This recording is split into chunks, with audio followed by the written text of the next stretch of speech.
নবনির্বাচিত president Donald ট্রাম্পের গণনির্বাচন পরিকল্পনা মেনে নেবেন না বলে জানিয়েছেন ডেনভারের মেয়র Mike Johnston.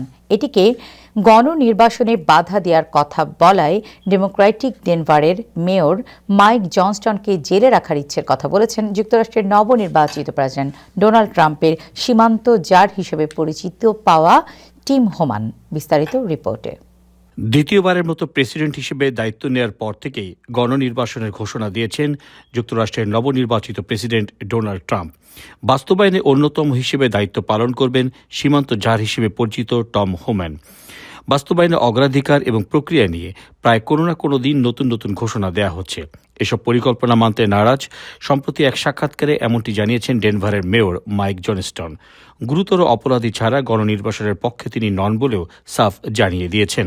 I believe that our residents are having their rights violated. If I think things are happening that are illegal or immoral or un-American in our city, I would certainly protest it, and I would expect other residents would do the same. গণনির্বাচনে বাধাদানকারীদের পরিণতির কথা স্মরণ করিয়ে দেন Tom Homan. Me and the Denver mayor, we agree on one thing. He's willing to go to jail. I'm willing to put him in jail. তবে তার এই হুমকিতে নিজ স্থান থেকে সরে আসবেন না বলে এরই মধ্যে জানিয়ে দিয়েছেন ডেনভারের মেয়র Mike Johnston. Desk report, Time Television, New York.